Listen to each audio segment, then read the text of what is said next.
Apreensão ao redor do mundo. A histórica disputa entre árabes e israelenses mais uma vez arrasta o planeta num conflito de consequências imprevisíveis. Para debater o assunto, aqui conosco o professor Daniel Carvalho, que é analista de risco político e professor de Relações Internacionais e Comércio Exterior da UVV. Conosco também o editor de Política e Economia de A Tribuna, Rafael Guzzo. Professor, um grande prazer em recebê-lo aqui. Eu já começo perguntando: como é que você analisa esse conflito que surgiu inesperadamente e que já provoca grande apreensão? Antes de tudo, obrigado pelo convite. É sempre um prazer falar sobre esses assuntos. Não prazer falar sobre guerra, né? Mas eu acho que é importante trazer para a população um entendimento legal, traduzir isso que está acontecendo para a população. A minha avaliação sobre esse ataque surpresa do Hamas é uma avaliação que me deixa um pouco preocupado em efeitos de médio e longo prazo. A gente vai ver, é um ataque em que o Hamas buscou repetir um cenário de 50 anos atrás, fazendo com uma nova guerra, um novo ataque surpresa, só que o contexto agora é outro. E nesse contexto diferente, em 3 dias a gente já está falando de quase 1.500 mortos. E nesse novo contexto agora, o que a gente começa a observar? Um pequeno impacto no preço do petróleo, que tem sempre um efeito cascata, um efeito dominó, e da mesma maneira a gente começa a ver o xadrez geopolítico se mexendo de uma maneira bastante importante. O Hamas lança esse ataque com objetivos domésticos, isso é importante dizer, porque tem uma grande preocupação em relação ao Fatah, se a Arábia Saudita e Israel chegam nesse acordo, e claro, tem essa preocupação também desse acordo Arábia Saudita e Irã, que aí o Hamas começa a ficar isolado como um ator importante ali no Oriente Médio. É nesse cenário que a gente começa a entrar. O grande problema desse cenário que a gente está entrando agora é que a guerra não tem previsão de acabar. A gente sabe como entra numa guerra, não sabe como acaba uma guerra. Hoje à tarde, o Hamas anunciou que está disposto a negociar uma trégua porque já atingiu seus objetivos, ao mesmo tempo que Israel acabou de convocar 300 mil reservistas. Falando aqui sobre o preço do petróleo, isso pode de alguma forma se refletir em custo mais alto para o motorista aqui do Espírito Santo, por exemplo, ao abastecer o carro com gasolina? Eu acho que a gente corre esse risco, é um risco importante que a gente tem que pensar, porque o petróleo, embora nós estejamos falando de 2 países, Israel e Palestina, que sejam tradicionais produtores de petróleo, quando a questão do Oriente Médio que a gente vê o preço do petróleo ser politizado, ou seja, você tem estados, países ali vizinhos que, para atender geralmente uma defesa do Estado palestino, acabam levantando o preço do petróleo, porque são grandes produtores de petróleo, Arábia Saudita, por exemplo, Catar, Emirados Árabes e por aí vai. Esses países, os grandes produtores de petróleo no mundo, eles têm esse histórico. Só que é um histórico de que não são altas tão grandes no petróleo. Talvez 50 anos atrás, quando teve o choque do petróleo, ali sim foi uma alta importante. Nas últimas crises, essa alta não foi tão grande. Qual é o grande problema? Aumenta-se hoje, à tarde, quando eu vir por volta das 3 da tarde, a gente já estava falando de uma alta de 3,5%, 4% no preço do barril do petróleo, que é uma alta significativa. Essa alta significativa, claro que gera um aumento nos custos em toda a cadeia de produção. Então você aumenta o combustível, o motorista do frete repassa para o dono da carga, o dono da carga repassa para o consumidor e por aí vai. Qual é que eu acho aqui que é o grande ponto para a gente prestar atenção? No caso do Brasil, esses preços eles podem ou ser deixados subir de acordo com o comércio, ou então o governo federal pode intervir. Se o governo federal intervir, quem é que vai pagar essa conta? É o governo federal? De onde que vai vir fundos? Então a gente corre o risco de uma pressão inflacionária, ainda que pequena, importante aqui. E aí as nossas discussões aqui, se a gente vai conseguir ficar dentro da meta de inflação para esse ano, são discussões que ficam em abertos com esse conflito. Quanto mais perdurar esse conflito, mais essa discussão vai se aprofundar. Eu falava antes da nossa conversa anterior sobre a tempestade perfeita, né, que nós temos hoje. Enfim, nós mal saímos de uma crise global com a pandemia, embarcamos num conflito na Ucrânia e agora você tem um novo conflito entre árabes e israelenses. Até que ponto essa conjunção de fatores é preocupante tanto para a economia quanto para uma escalada militar? Eu diria que é mais preocupante para a economia do que para uma escalada militar. Eu acho pouco provável, é importante a gente falar pouco provável porque a gente ainda está descobrindo as coisas como está acontecendo. Existem indícios de que o Hamas foi auxiliado pelo Irã. Mas qual é o envolvimento de fato do Irã? O Irã e a Arábia Saudita normalizaram as relações recentemente, mediados pela China. Mas se de fato o Irã tiver um envolvimento mais direto, ou então se o Irã teve um envolvimento mais direto com isso, e a Arábia Saudita negociando a normalização das relações com Israel, quer dizer, o xadrez geopolítico está muito em aberto ainda. E a gente precisa de algumas investigações aí para ter certeza de qual vai ser o impacto geopolítico nisso e como vão entrar atores de fora. Agora, na questão econômica, eu acho que é mais preocupante. Como você mesmo falou, a gente vinha de uma pandemia, depois da pandemia, a guerra Rússia-Ucrânia, que chacoalhou toda a cadeia de suprimentos, toda a cadeia de valor com gás natural, com fertilizantes, com grãos e por aí vai. E agora, uma possibilidade do petróleo ser politizado. Mas, além de tudo, eu acho que é importante a gente pensar, essa pressão inflacionária, ela pode vir também dos Estados Unidos e qual vai ser a postura real dos Estados Unidos com relação ao conflito Israel-Palestina. O Biden já avisou, assim que aconteceram os ataques, o Biden ligou para o Netanyahu e falou, olha, a ajuda está a caminho. Mas que ajuda que é essa? Vai abrir o bolso? Hoje ele fala para o Congresso, olha, nós precisamos nos unir para ajudar Israel. Ok, mas que ajuda que é essa? Vão mandar armas que já estão separadas? Vão mandar novas armas? Vão abrir o cofre e mandar dinheiro? Os Estados Unidos, no começo do ano, elevaram o teto da dívida. Esse último mês, num acordo para evitar o shutdown, ou seja, uma dificuldade para aprovar o orçamento, e agora vai aumentar gastos públicos de novo. Essa é uma preocupação que a gente tem que ter. Eu acho que em questões econômicas, a gente tem duas grandes variáveis para observar aqui. Primeiro, para onde vai o preço do petróleo, que eu não imagino que vá ter uma grande alta. Na verdade, é capaz de a gente ter uma alta pequena e esse preço ir sendo diluído, assim, né? E também essa pressão inflacionária nos Estados Unidos. Qual vai ser o comportamento dos americanos com relação ao endividamento público, aos gastos e, consequentemente, a taxa de juros lá no FED. O presidente da Petrobras disse recentemente que ele é a favor de abrasileirar o preço do combustível no Brasil, né? Embora, apesar das flutuações do petróleo internacionalmente, o preço aqui não vai seguir o padrão internacional. Então, realmente, né, dentro dessa perspectiva, não tem uma tendência de alta muito elevada. Agora, essa questão do gasto público dos Estados Unidos e, como a gente viu na guerra da Ucrânia, né, um preço muito alto dos alimentos, uma inflação muito alta, existe esse risco dos alimentos ficarem mais caros aqui para nós, brasileiros? Eu acho pouco provável. Eu acho pouco provável porque os países direta e indiretamente envolvidos não são países com grandes produtores de alimentos. Né? Era diferente da Ucrânia, da Rússia e da Ucrânia, mas principalmente a Ucrânia, que estão entre os maiores, se não os dois maiores produtores de grãos. E também os maiores produtores de fertilizantes. Né? Aqui no Brasil a gente dependia muito do fertilizante russo, por exemplo, ainda depende muito do fertilizante russo para fazer toda a produção da lavoura. Não é o caso. Não é o caso. Então, quando a gente olha para Israel e Palestina, a gente está vendo, na verdade, países que principalmente Israel, que embora tenha uma economia já mais diversificada, tudo, não representam tanto na balança comercial brasileira. Não, o saldo comercial é pequeno e a própria corrente comercial é pequena. Quer dizer, o comércio internacional do Brasil com Israel e com a Palestina é pequeno, comparado com outros países, evidentemente. Se a gente for pensar aqui no caso do Espírito Santo, então é ainda menor. No caso do Espírito Santo, o comércio exterior, importações e importações de Israel, não representa 0,5% das exportações e importações do Espírito Santo. Não representa nem 0,5%. E aí, se a gente for até mesmo pensar, no caso de Israel, o que a gente importa? O que os capixabas importam vindo de Israel?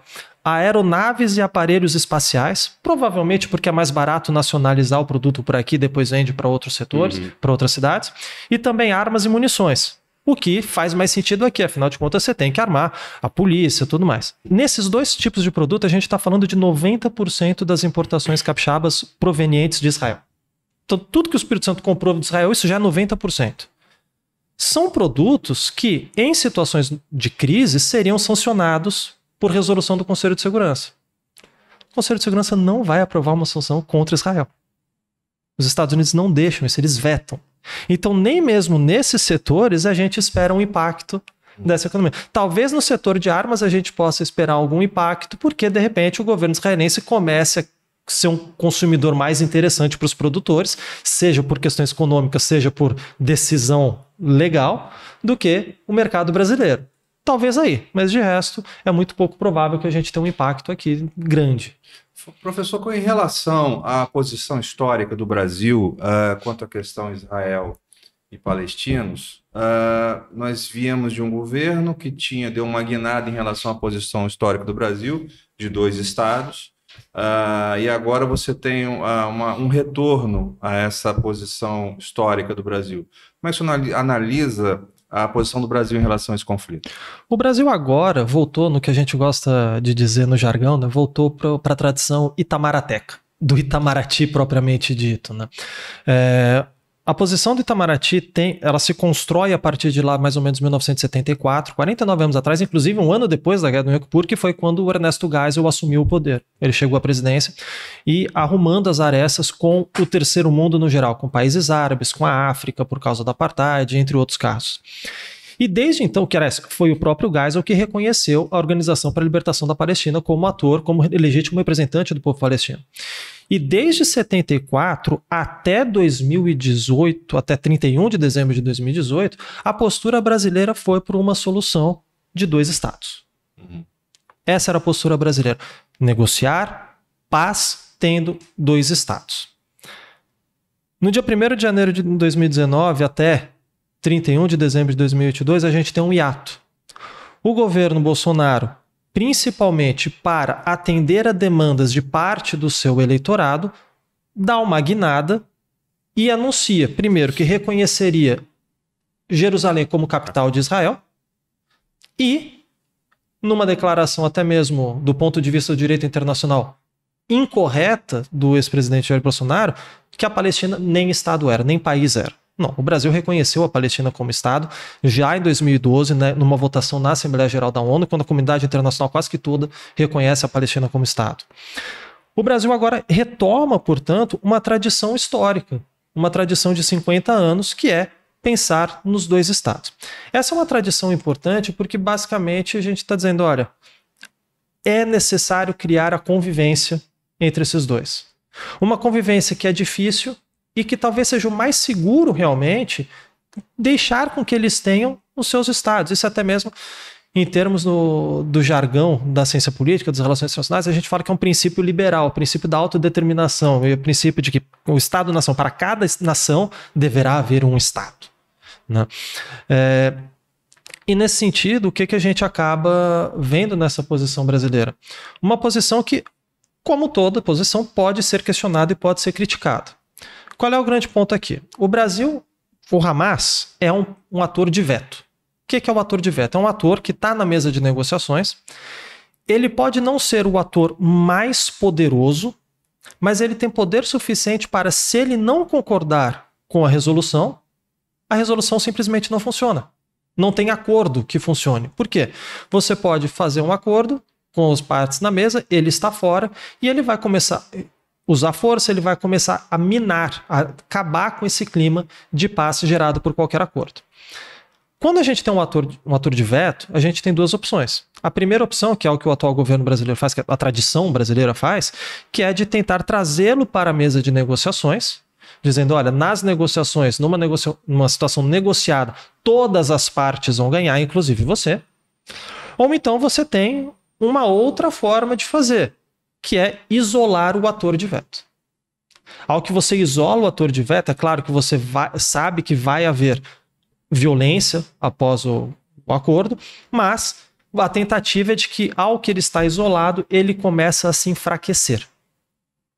Quando o Brasil adota essa postura de 2 estados negociada e trazendo o Hamas, reconhecendo que existe a necessidade de negociar com o Hamas também, significa que o Brasil entende que está na hora de parar com a violência e que tem que ter espaço para todo mundo. De maneira alguma significa defesa do terrorismo. Aliás, o governo brasileiro imediatamente condenou o terrorismo como forma de fazer política. O terrorismo é forma de fazer política, mas o Brasil condena, a comunidade internacional condena. E o que o Hamas fez foi um atentado terrorista. Bom, retomando aqui a questão econômica, a gente está falando de uma possibilidade de pressão inflacionária, né, nos Estados Unidos, nos países envolvidos. Isso poderia forçar o Banco Central a voltar a uma trajetória de alta na taxa básica de juros, a Selic? Pode interferir aí no mercado brasileiro? Eu acho que a grande preocupação é essa. Eu não vejo a crise que está se instalando. Aliás, vamos corrigir os termos. Não é uma crise, é uma guerra mesmo que está acontecendo. Falar crise parece que tá muito bonito. É uma guerra mesmo que está acontecendo. Mas eu não vejo essa guerra gerando um impacto tão grande no preço do petróleo a ponto de gerar uma pressão muito grande para rever a taxa Selic no momento. É claro que o Brasil vinha numa tendência de diminuição, de queda na taxa Selic, e agora a gente tem a discussão se, combinando petróleo, gasto nos Estados Unidos, tudo, se a gente vai conseguir manter a meta de inflação. Eu seria um pouco mais cauteloso ainda. Eu acho que essa é uma das grandes interrogações que essa guerra está gerando aqui para o Brasil. Eu não apostaria ainda numa alta na Selic, mas da mesma maneira eu também não apostaria numa baixa. Eu acho que a gente tem uma interrogação importante que a gente precisa ver os próximos capítulos. A gente precisa aguardar se os Estados Unidos vão de fato aumentar o seu endividamento público, se vão aumentar os seus gastos. Precisa ver qual vai ser a postura do Brasil em aumentar ou não os seus gastos numa manutenção de preço da gasolina. Como você mesmo falou, o presidente da Petrobras, a gente precisa brasileirar esse preço. Brasileirar esse preço significa que vai ter intervenção no preço, na política de preço. Acho que são coisas que a gente precisa esperar um pouco para ver. Talvez, não gosto de falar em prazos, mas acho que essa semana é crucial para a gente começar a pensar em alguma maneira disso. Professor, para encerrar esse debate nosso aqui, o senhor falou em próximos passos que a gente tem que observar o que vai acontecer. O que me parece mais preocupante são os fatores incendiários que existem, essa capilaridade que pode acontecer ao redor do mundo, arrastando vários países, o extremismo levar a atentados a outros cenários na Europa, nos Estados Unidos, etc. Como é que o senhor vê esse rastilho que pode ser aceso? Porque, diferentemente da crise da guerra da Ucrânia, essa guerra ela tem, como o senhor mesmo falou, uma capilaridade maior. Onde é que está o risco nisso? Essa guerra ela é capilar por vários motivos. Um primeiro motivo geopolítico. A guerra acontece, para mim isso é muito claro, que o Hamas ataca na tentativa de melar o acordo, a negociação de normalização das relações entre a Arábia Saudita e Israel. Por quê? Porque, afinal de contas, a Arábia Saudita exigiria, Israel parece que estava disposto a fazer uma grande concessão à autoridade palestina, que é governada pelo Fatah, que é rompido com o Hamas. Mas por que isso aqui é importante? Porque recentemente a Arábia Saudita fez um acordo de normalização mediado pela China com o Irã, que não aceita a existência, assim como o Hamas não aceita a existência do Estado de Israel. Então a probabilidade de uma China chegar aqui de alguma maneira, colocar peças no tabuleiro geopolítico, não estou dizendo militar, mas a China está presente já é uma forma de conectar esta guerra / crise a outras crises que a gente tem no mundo. A potência geopolítica ela está lá presente por algum motivo. Além disso, uma coisa que a gente pode observar, essa guerra que estourou agora é uma ótima cortina de fumaça para a guerra na Ucrânia, para as ações do Putin na guerra na Ucrânia. Então, é uma guerra que vai ganhar a mídia, que a gente vai falar muito sobre isso, mas que é bem provável que nesse meio tempo a gente comece a observar o Putin lançando algumas ações mais agressivas contra a Ucrânia. E se o fizer de fato, a Europa vai ter que lidar com isso de alguma maneira. E talvez o que mais me preocupe com relação a isso é a questão do fanatismo. Perfeito. O fanatismo religioso é um problema sério porque ele é violento, e ao que ele é violento, e fanatismo religioso existe em absolutamente todas as religiões. Todas. Não é o problema não são os judeus, os problemas não são os muçulmanos, o problema não são os cristãos, o problema são os fanáticos. São aqueles que não conseguem viver com a diferença, mesmo acreditando que a sua fé é a verdadeira, que é a fé de verdade, afinal de contas a religião se trata disso, mas que não conseguem viver com a diferença. Conforme a gente tem crises como essas, a gente já viu agora, no Egito, um homem abrindo fogo contra turistas judeus e contra o próprio guia, que era egípcio. Então, existe um risco, e seria interessante ficar de olho nisso também, de lobos solitários começarem a agir em vários lugares. Nessa capilaridade, o Netanyahu mesmo hoje avisou, olha, ainda há membros do Hamas escondidos em território israelense e estão armados. Eles não voltaram para a faixa de Gaza. Então a gente vai ter mais tiros por aí, vai ter mais sangue derramado. Essa capilaridade que me preocupa, e me preocupa porque hoje a gente já está falando na faixa de 1.500 mortos. E quanto mais essa coisa acontece, quanto mais pessoas morrem, quanto mais a guerra vai acontecendo, mais pessoas que estão distantes do cenário de guerra vão ficando radicais. O que é muito confortável para nós aqui do outro lado do oceano, ficar radical. Eu defendo a Palestina, eu defendo Israel, o A tá certo, o B tá certo. Pra gente é muito confortável ser radical. Mas para quem tá lá, com a bomba caindo na cabeça, a coisa não funciona bem assim. Não à toa, se a gente for ver mesmo dentro de Israel, você tem um setor radical bastante forte, que não é aquele que está vivendo perto de Gaza, mas sim que está vivendo na Cisjordânia, que já está controlado por Israel. É inevitável perguntar sobre o dólar. Ninguém tem bola de cristal, né? Mas daria para fazer alguma previsão para quem está planejando viajar, para quem está planejando sair do país? É melhor comprar logo? É melhor esperar um pouquinho? Qual é a saída? Será que vai subir?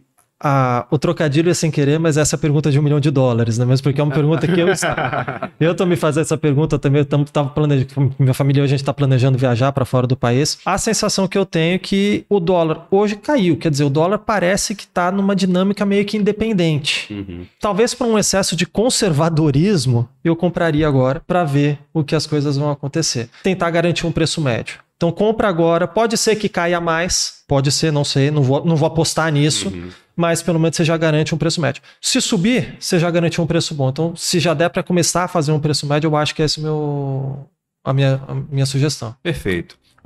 Quero agradecer ao professor Daniel Carvalho pela presença aqui no estúdio Tribuna Online, ao editor de economia de A Tribuna, Economia e Política, Rafael Guzzo, para discutir esse tema, e desde já eu já deixo o convite, professor, para nós voltarmos a conversar, porque infelizmente, como o senhor mesmo colocou, as perspectivas de que isso vá se alongar são grandes. Eu agradeço a presença de todos e até o próximo programa.